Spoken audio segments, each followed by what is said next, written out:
सर्वप्रथमे आपण समस्त को प्रभु जीशु ख्रीष्ट नाम मु नमस्कार जनावि। प्रभु आम समस्त को अनुग्रह करी सुरक्षा दे अच्छी।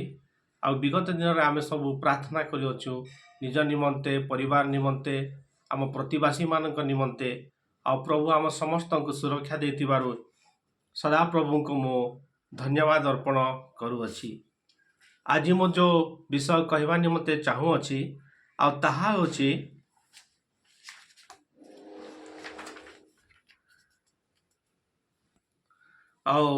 से विषयटी होछि असुचि आत्मार वासस्थान।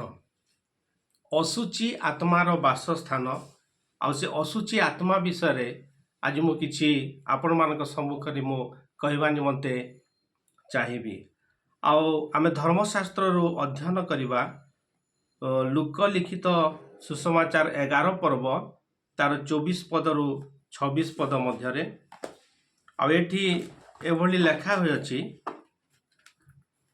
असुचि आत्मा जने मनुष्य ठारू बाहरी गला और तारे जलशून्य स्थान सबु भ्रमण करी विश्राम खोजे आउ ताहा न पाई कहे मो जो घरु बाहरी आसीथिली मोर सही घर को बाहुड़ी जीवी। पुणी से आसी ताहा मार्जित और सुशोभित देखे सेतेबेले से जाई आपना ठारू अधिक दुष्ट आउ 7टा आत्मा सांगरे घेनी आसे। पुणी से माने प्रवेश करी सेठारे बास करती आउ सेही लोकर प्रथम दशा अपेक्षा शेष दशा अधिक मंद हुए।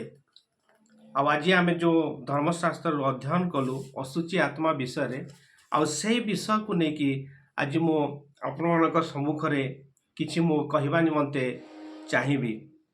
आम ये पढ़ी अच्छु जे गोटे असुचि आत्मा कि जड़े व्यक्तिर शरीर मध्य थिला आ से किभली भाव बाहरी गला आ जलशून्य स्थान मानक जलशून्य स्थान पाखरे से भ्रमण कला आ से आउ थरे आसी से लोकर शरीर मध्य किभली भाव प्रवेश कला से विषय आम पढ़ी अच्छु। प्रिय माने प्रथमे आम देखिबा जे असुचि आत्मा कौन अटे।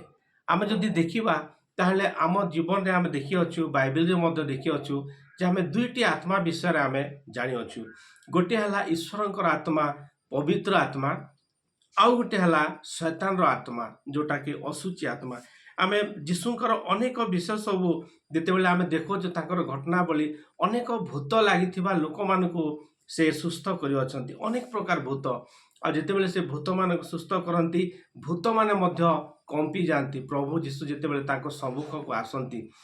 किंतु एठी गोटे अलगा प्रकार गोटे व्याख्या करा जायछि। प्रिय माने आ एठी जोटा व्याख्या करा जायछि ताहा होछि जे जणे जणे लोक भितरे जणे मनीष शरीर मध्य गोटे असुचि आत्मा थिला ता विषय लेखा जाय अछि। प्रिय माने आ से किभली भाव से बाहर को गला भ्रमण कला आउ थरे फेरी आसिकी से लोकर शरीर मध्य प्रवेश कला से विषय एठी लेखा जाय अछि। आ असुचि आत्मा जदि आमे कोन बोल देखिबा ताहेले ईश्वरंक विरुद्ध रे जहा किछि मध्य कार्य होई थाए आम जीवन रे ताहा ही असुचि आत्मा अटे।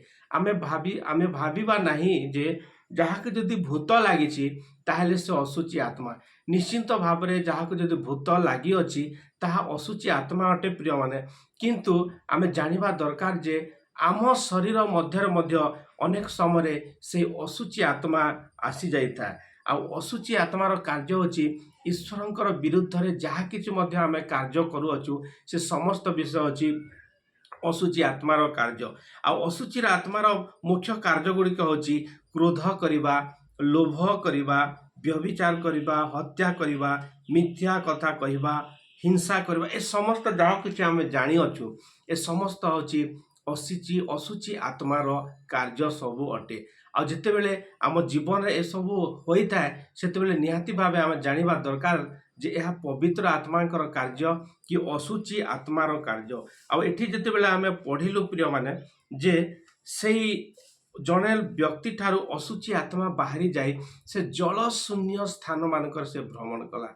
आ एठी लेखा हिछि जे जलशून्य स्थान मानकर ଜଳଶୂନ୍ୟ ସ୍ଥାନ ମାନଙ୍କରେ ଅଶୁଚି ଆତ୍ମା ଜଣେ ମନୁଷ୍ୟ ଠାରୁ ବାହାରି ଗଲା ଉତ୍ତାରେ ଜଳଶୂନ୍ୟ ସ୍ଥାନ ସବୁ ଭ୍ରମଣ କରି ବିଶ୍ରାମ ଖୋଜେ ଆଉ ତାହା ନ ପାଇ କହେ ମୁଁ ଯେଉଁ ଘରୁ ବାହାରି ଆସିଥିଲି ମୋର ସେଇ ଘରକୁ ମୁଁ ବାହୁଡ଼ି ଯିବି। ଆପଣମାନେ କେବେ ଚିନ୍ତା କରିଛନ୍ତି କି ଯେ ଏ ଜଳଶୂନ୍ୟ ସ୍ଥାନ କ'ଣ ଅଟେ? ମୁଁ ଅନେକ ଲୋକମାନଙ୍କୁ ମଧ୍ୟ ପଚାରିଲି ଯେ ଜଳଶୂନ୍ୟ ସ୍ଥାନ କହିଲେ କ'ଣ ଅଟେ? ଆଉ ସେମାନେ ପ୍ରତି ଉତ୍ତରରେ ମୋତେ କହିଥିଲେ ଯେ ଯେଉଁଠି ଜଳ ନାହିଁ ସେଇଟା ହିଁ ଜଳଶୂନ୍ୟ। ପ୍ରକୃତରେ ଯେଉଁଠି ଜଳ ନାହିଁ ସେଟା ଜଳଶୂନ୍ୟ ସ୍ଥାନ ଅଟେ ପ୍ରିୟମାନେ। କିନ୍ତୁ ଆମେ ଯଦି ଆତ୍ମିକ ଭାବରେ ଯଦି ଆମେ ଦେଖିବା ତାହେଲେ ଏ ଜଳଶୂନ୍ୟ କ'ଣ ଅଟେ ଆଉ ଜଳ କ'ଣ ଅଟେ ଆଉ ଏହା ବିଷୟରେ ମୁଁ ଗୋଟେ ଦୁଇଟି ରେଫରେନ୍ସ ମୁଁ ଆପଣମାନଙ୍କୁ ମୁଁ ଜଣେଇବି ପ୍ରିୟମାନେ। ଯେ ପ୍ରଥମେ ଆମେ ଦେଖିବା ଯେ ଏ ଜଳ କ'ଣ ଅଟେ ଆଉ ଯୋହନ 7 ପର୍ବ ତାର 38 ପଦରେ ଆଉ ସେଠି ବହୁତ ସୁନ୍ଦର ଭାବରେ ଏ ଜଳ ବିଷୟରେ ଲେଖା ହୋଇଅଛି ଯେ ସେଟା ଲେଖା ହେଇଛି ଯେ ମୋ ଠାରେ ବିଶ୍ୱାସ କରେ ଧର୍ମଶାସ୍ତ୍ରର ଉକ୍ତି ପ୍ରମାଣେ ତାହାର ଅନ୍ତରରୁ ଜୀବନ୍ତ ଜଳ ସ୍ରୋତ ପ୍ରବାହିତ ହେବ। ତାହାର ଅନ୍ତରରୁ ଜୀବନ୍ତ ଜଳସ୍ରୋତ ପ୍ରବାହିତ ହେବ। ତାହାର ଅର୍ଥ ଯେଉଁ ବ୍ୟକ୍ତି ପ୍ରଭୁ ଯୀଶୁଙ୍କୁ ବିଶ୍ୱାସ କରିଅଛି ଆଉ ଯାହା ହୃଦୟରେ ପ୍ରଭୁ ଯୀଶୁ ଅଛନ୍ତି ଆଉ ଯାହା ହୃଦୟରେ ପବିତ୍ର ଆତ୍ମା ଈଶ୍ୱରଙ୍କର ଆତ୍ମା ଅଛି ନିହାତି ଭାବେ ସେହି ଲୋକର ଜୀବନରୁ କ'ଣ ହେବ ପ୍ରିୟମାନେ? ତାହାର ଅନ୍ତରରୁ ଜୀବନ୍ତ ଜଳସ୍ରୋତ ପ୍ରବାହିତ ହେଉଥିବ। ଜଳସ୍ରୋତ ପ୍ରବାହିତ ହେବାର ଅର୍ଥ ହେଉଛି ତାହା କେବେ ବନ୍ଦ ହେବ ନାହିଁ। ଆଉ ଜଳସ୍ରୋତ ମାନେ କେମିତି ତା ମଧ୍ୟରେ ସେ ଈଶ୍ୱରଙ୍କ ସେ ଆତ୍ମା ସେ ଜଳସ୍ରୋତ ପରି ଭର୍ତ୍ତି ହୋଇକି ରହିଅଛି ଆଉ ସେଟା ହେଉଛି ନିର୍ଝର ଜଳସ୍ରୋତ ଜୀବନ୍ତ ଜଳସ୍ରୋତ। ଆଉ ସେଭଳି ସ୍ଥାନ ଯଦି ଆମେ ଦେଖିବା ଆଉ ତାହା ଯଦି ପ୍ରଭୁଙ୍କର ଆତ୍ମା ଅଟେ ସେ ଜଳସ୍ରୋତ ତାହେଲେ ସେ ସ୍ଥାନରେ ଅଶୁଚି ଆତ୍ମା ପ୍ରବେଶ କରିପାରିବ କି? କେବେ ମଧ୍ୟ ପ୍ରବେଶ କରିପାରିବ ନାହିଁ। କାରଣ ଅଶୁଚି ଆତ୍ମା ଏଭଳି ଶରୀରରେ ପ୍ରବେଶ କରିବ ଯେଉଁଠିକି ଜଳ ଶୂନ୍ୟ ହୋଇଥିବ, ଯେଉଁଠିକି ଈଶ୍ୱରଙ୍କର ଆତ୍ମା ନଥିବ, ଏଭଳି ସ୍ଥାନରେ ସେ ରହିପାରିବ। ଆଉ ଗୋଟେ ବିଷୟ ଆମେ ଦେଖିବା ଯୋହନ 4 ପର୍ବ ତାର 14 ପଦ ସେଠାରେ ମଧ୍ୟ ଲେଖା ହୋଇଛି ଏ ଜଳ ବିଷୟରେ। କାରଣ ମୁଁ ଯେଉଁ ଜଳ ଦେବି, ପ୍ରଭୁ ଯୀଶୁ କହୁଅଛନ୍ତି ଯେ ମୁଁ ଯେଉଁ ଜଳ ଦେବି ତାହା ଯେ କେହି ପାନ କରେ ସେ କେବେ ତୃଷାର୍ତ୍ତ ହେବ ନାହିଁ, ବରଂ ମୁଁ ତାହାକୁ ଯେଉଁ ଜଳ ଦେବି ତାହା ଅନନ୍ତ ଜୀବନଦାୟକ ଜଳର ନିର୍ଝର ସ୍ୱରୂପେ ତାହାଠାରୁ ଉଛୁଳି ଉଠୁଥିବ। ଆପଣମାନେ ଚିନ୍ତା କରି ଦେଖନ୍ତୁ, ପ୍ରଭୁ ଯୀଶୁ ଯେଉଁ ଜଳ ଦେବେ ଅର୍ଥାତ୍ ଈଶ୍ୱର ପ୍ରଭୁ ଯୀଶୁ ଆମକୁ ଯେଉଁ ବାକ୍ୟ ଦେବେ, ପ୍ରଭୁ ଯୀଶୁ ଆମକୁ ଯେଉଁ ଆତ୍ମା ଦେବେ, ଆମେ ଯେତେବେଳେ ପ୍ରଭୁ ଯୀଶୁଙ୍କୁ ବିଶ୍ୱାସ କରିବା ଏବଂ ଆମ ଜୀବନରେ ଯେତେବେଳେ ଈଶ୍ୱରଙ୍କର ଆତ୍ମାକୁ ଲାଭ କରିବା ସେହି ସମୟରେ ମଧ୍ୟ ଆମ ଜୀବନରେ ଏଭଳି ଘଟିବ। ଆଉ ସେ ସମୟରେ କ'ଣ ହେବ ପ୍ରିୟମାନେ? ବରଂ ମୁଁ ତାହାକୁ ଯେଉଁ ଜଳ ଦେବି ତାହା ଅନନ୍ତ ଜୀବନଦାୟକ ଜଳର ନିର୍ଝର ସ୍ୱରୂପେ ତାହାର ଉଛୁଳି ଉଠୁଥିବ। ଆପଣମାନେ ଜାଣିପାରୁଥିବେ ଉଛୁଳି ଉଠିବା ଅର୍ଥ କ'ଣ ଅଟେ? ଏତିକି ଜଳରେ ପରିପୂର୍ଣ୍ଣ ହେଇଥିବ। ତାମାନେ ଆପଣ ଚିନ୍ତା କରି ଦେଖନ୍ତୁ, ଯଦି ଈଶ୍ୱରଙ୍କର ଆତ୍ମା ଯାହାଠାରେ ଅଛି, ଯାହା ଶରୀର ମଧ୍ୟରେ ଅଛି, ତାହେଲେ ସେ ଯେଉଁ ଉଛୁଳି ଉଠୁଥିବ ସେ ସ୍ଥାନରେ ଶୈତାନ ରହିପାରିବ କି? ସେ ସ୍ଥାନରେ ଅଶୁଚି ଆତ୍ମା ରହିପାରିବ କି? କେବେ ମଧ୍ୟ ରହିପାରିବ ନାହିଁ। ତେଣୁ ଆମେ ଦେଖୁଛୁ ପ୍ରିୟମାନେ, ଏଠି ଯେଉଁ ବିଷୟଟି ଏଠି ଲେଖାଯାଇଅଛି ପ୍ରଥମରେ ଆମେ ପଢ଼ିଲୁ ଅଶୁଚି ଆତ୍ମା ଜଣେ ମନୁଷ୍ୟ ଠାରୁ ବାହାରି ଗଲା ଉତ୍ତାରେ ଜଳ ଶୂନ୍ୟ ସ୍ଥାନ ସବୁ ଭ୍ରମଣ କରି ବିଶ୍ରାମ ଖୋଜେ। ପ୍ରଥମର ବିଷୟ ହେଉଛି ଜଳ ଶୂନ୍ୟ। ଆପଣମାନେ କେବେ ଚିନ୍ତା କରିଛନ୍ତି କି ଯେ ଏ ବିଷୟକୁ ଆମେ ଅନେକ ଥର ଆମେ ପଢ଼ିଅଛୁ, ଅନେକ ଥର ଶୁଣିଅଛୁ, ଅନେକ ଥର ଆମେ ଜାଣିଅଛୁ, ଛୋଟ ସମୟରେ ଜାଣିଅଛୁ ପ୍ରିୟମାନେ। କିନ୍ତୁ ହଠାତ୍ ଦିନେ ମୁଁ ଯେତେବେଳେ ବାକ୍ୟ ପଢ଼ୁଥିଲି ଆଉ ଏ ଜଳ ଶୂନ୍ୟ ସ୍ଥାନ ସବୁ ଭ୍ରମଣ କରି ବିଶ୍ରାମ ଖୋଜେ ଅର୍ଥାତ୍ ତାର ଅଶୁଚି ଆତ୍ମା କାହା ସାହାଯ୍ୟରେ କାର୍ଯ୍ୟ କରିବ? ସେ ତ ଗୋଟେ ମନୁଷ୍ୟ ଶରୀର ସାହାଯ୍ୟରେ କାର୍ଯ୍ୟ କରିବ। ସେ ଯଦି କିଛି କାର୍ଯ୍ୟ କରିବ, ପୂର୍ବରେ ଯଦି ଆମେ ଦେଖିବା ଆଦି ପୁସ୍ତକରେ, ତାହେଲେ ଶୈତାନ ମଧ୍ୟ ଯେତେବେଳେ ସେ କାର୍ଯ୍ୟ କଲା ସେ ଗୋଟେ ସର୍ପ ମଧ୍ୟ ଦେଇକି ସେ କାର୍ଯ୍ୟ କରିଥିଲା, ସର୍ପ ମଧ୍ୟ ଦେଇକି। ଆଉ ଆଜି ଆମ ଏ ଜଗତରେ ଅଶୁଚି ଆତ୍ମା କ'ଣ କରୁଛି? ଗୋଟେ ଶରୀର ଖୋଜୁଛି ଆଉ ଶରୀର ମଧ୍ୟରେ ରହିକରି ସେ ତାର କାର୍ଯ୍ୟକୁ ସେ ଆରମ୍ଭ କରୁଅଛି, ତାର କାର୍ଯ୍ୟକୁ କରୁଅଛି। ତେଣୁ ସେ ଯେତେବେଳେ ସେ ଶରୀର ମନୁଷ୍ୟ ଠାରୁ ବାହାରି ଗଲା ଆଉ ସେ କୋଉ ସ୍ଥାନ ଖୋଜିଲା? ଜଳ ଶୂନ୍ୟ।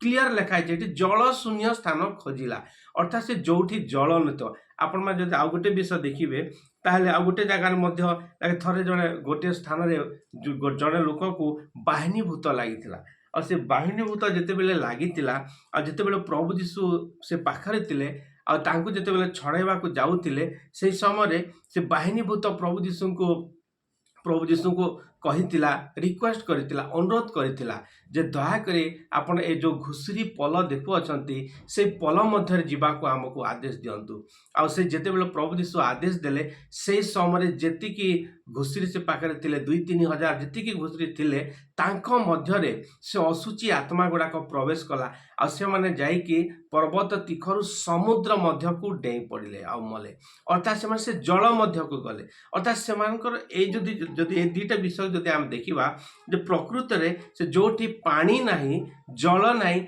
सेमती जगार खोजुतिला एहा नुहे किंतु आमे जदि आ गुटे जदि बुझिबा अन्य माने कहा भाभी परंती कोन भाभी पारंती विषय मु जानिबे नाही किंतु मु जहा प्रभु को द्वारा प्रार्थना कलिया मु जानि पारुची जे जल शून्य स्थान खोजुची अर्थात जोठी जो शरीर रे ईश्वरंकर आत्मा प्रवाहित हेउ नाही जो शरीर रे जीवंत से जल निर्झर जल उछुली पड़ू नाही से भली स्थान को से न खोजी से जोटी ईश्वरंकर से आत्मा नहीं जल नहीं निर्झर जल नहीं जोटी कि से बास करि पारिबो आ तार कार्य को ईश्वरंकर विरुद्ध जेतिकी कार्य अछि ताहाको साधन करि पारिबो से बोली से स्थान सब से खोजु अछि प्रिय माने आ आज हम देखुछु जे जेते बेले से बाहरी गला आ जेते बेले खोजे आ ताहा न पाए से कहे जे मु जेउ घरु बाहरी आसीतिले ताहा मो पाए ठीक थिला अर्थात से पूर्व जो मनुष्य शरीर मध्य रहीकि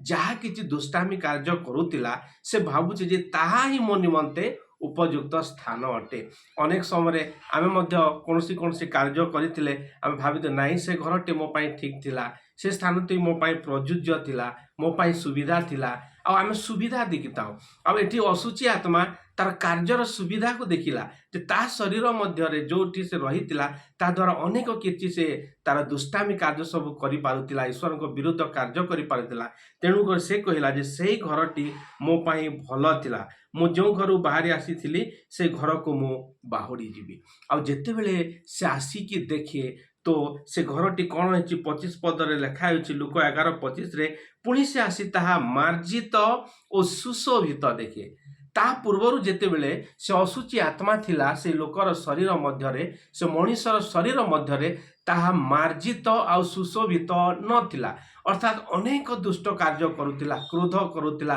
राग होतिला हिंसा करुतिला व्यभिचार करुतिला हत्या करता अनेक विषय सब से करुतिला प्रिय माने ता द्वारा तार जीवनटी मार्जित नथिला किंबा सुशोभित नथिला किंतु जेते बेले असुची आत्मा बाहरी गला सेही समय से मनुष्य जीवन कौन होयछि मार्जित आ सुशोभित होयछि अनेक समय आम जीवन रे मध्य आमे भावी था जे आमे जदि भाईबा तले भूत न लागिले मध्य अनेक गुड़िय असुची आत्मा अछंती जहाँ द्वारा कि आमे आम शरीर मध्य को आमे सेमान को इनवाइट करि थाउ सेमान को आमे निमंत्रण करि थाउ आ जो द्वारा तार कंट्रोल रही कि रिमोट कंट्रोलटा ता हाथ रे रही था आ से जेमिति रिमोट करिवो आमे सेमिति करि थाउ आमे क्रोधी जाई थाउ आमे रागी जाई थाउ आमे अन्य प्रति हिंसा होई थाउ आमे लोभी जाई थाउ अनेक प्रकार कुकार्य आमे लिप्त रही था प्रिय माने एटा होछि से असुची आत्मार कार्य आ जेते बेले आम शरीर रु से असुची आत्मा बाहरी जाए से समय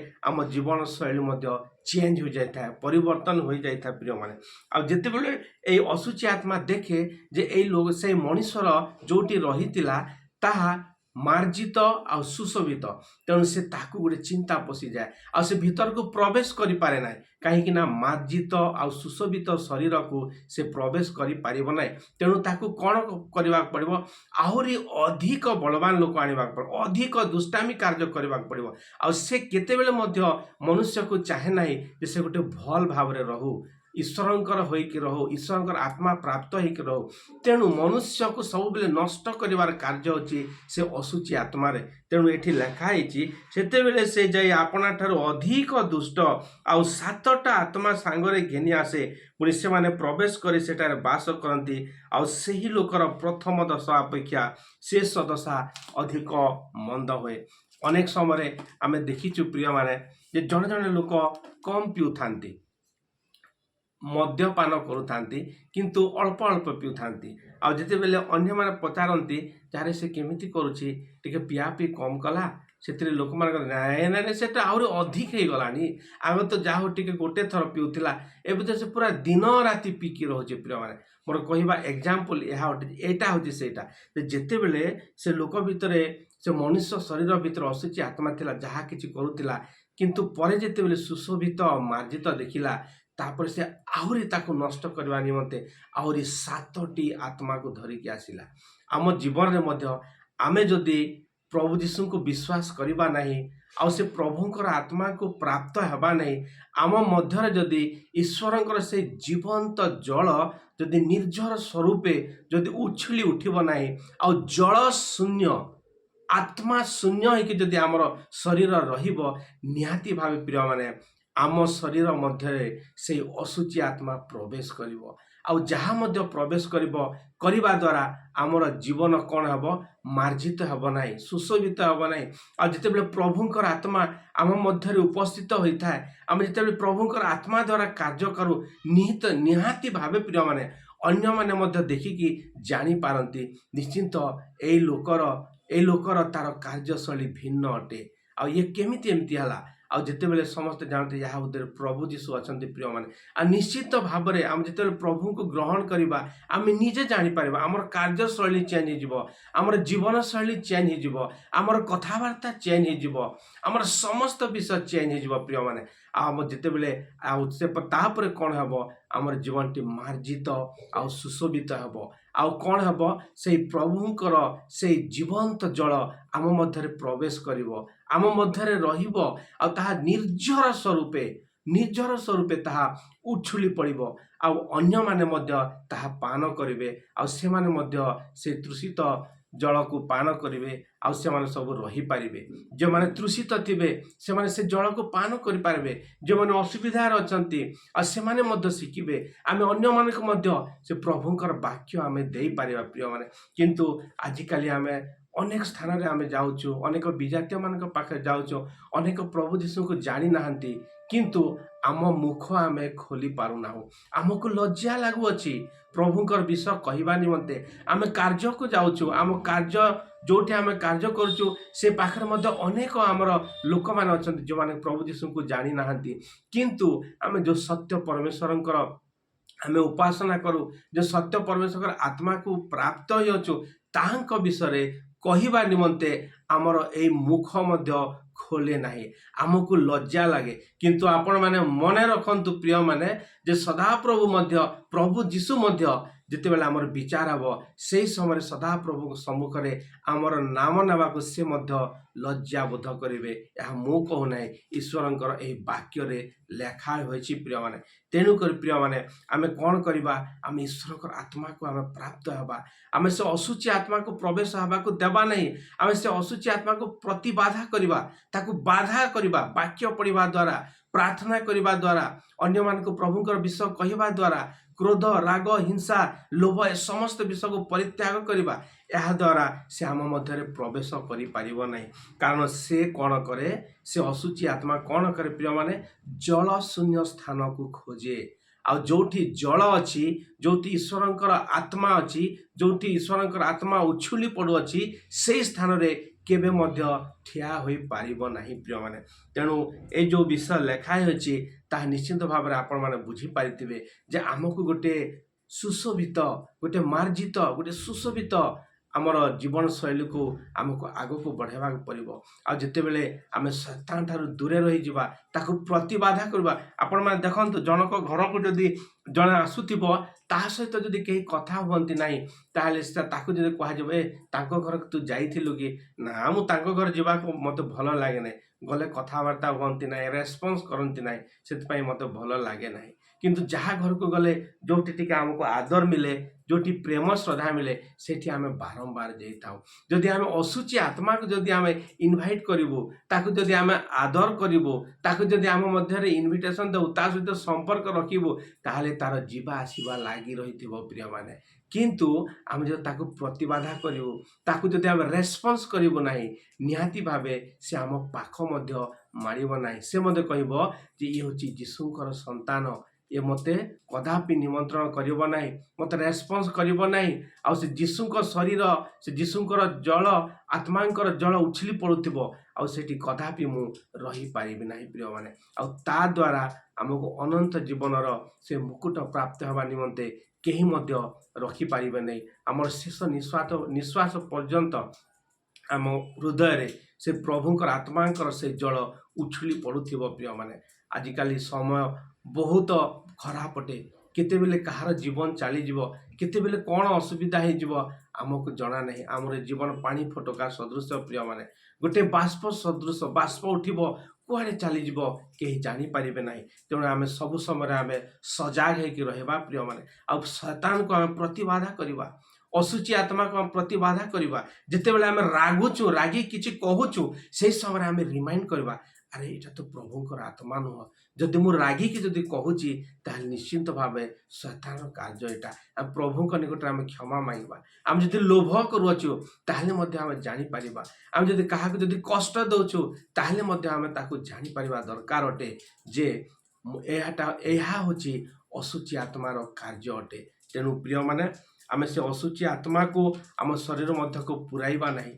आम प्रभुंक ठारे प्रार्थना करिबा, प्रभुंकर से आत्मा को प्राप्त हवा, प्रभु जीशु को विश्वास करिबा।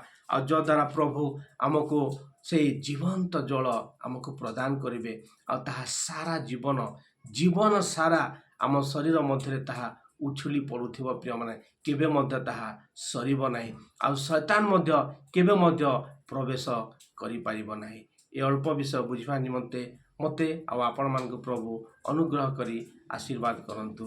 Praise the Lord.